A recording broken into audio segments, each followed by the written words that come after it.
ಎಲ್ರಿಗೂ ನಮಸ್ಕಾರ. ನಾನು ವಿಷ್ಣು ಪಾಂಬೂರು. ಇವತ್ತು ನಾನು ಸ್ನೇಹಿತರ ಜೊತೆ ಸೇರಿಕೊಂಡು ಬಹುಕಾಲದ ಕೊಡಚಾದ್ರಿ ಬೆಟ್ಟ ಅಥವಾ ಗಟ್ಟಿ ನಿರ್ಧಾರ ಮಾಡಿ ಹೊರಟೇ ಬಿಟ್ಟೆ.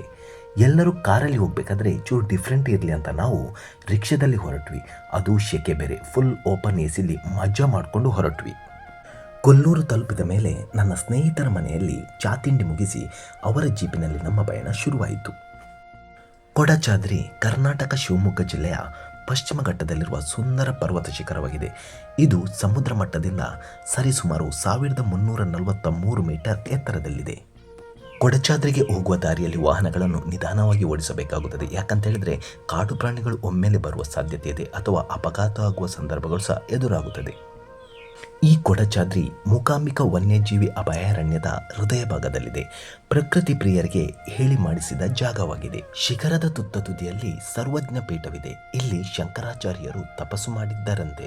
ನಿಟ್ಟೂರು ಕೊಡಚಾದ್ರಿಯ ಬೇಸ್ ಕ್ಯಾಂಪ್ ಆಗಿದೆ. ಚಾರಣ ಮಾರ್ಗವು 10-12 ಕಿಲೋಮೀಟರ್ ದೂರವಿದೆ.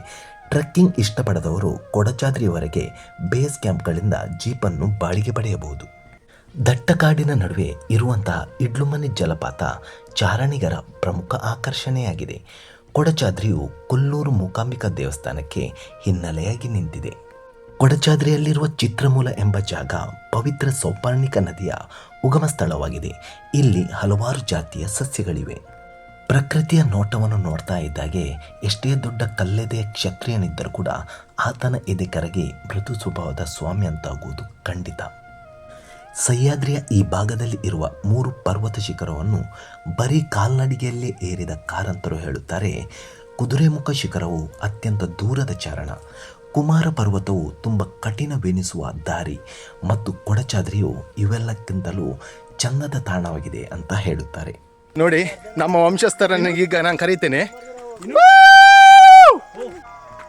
ನೋಡಿ, ನಮ್ಮ ವಂಶಸ್ಥರು ಪೂರ್ವಜರ ಎಲ್ಲ ಪಳೆಯುಳಿಕೆ ಎಲ್ಲ ಇಲ್ಲಿ ಸಿಗ್ತಾ ಇದ್ದಾರೆ.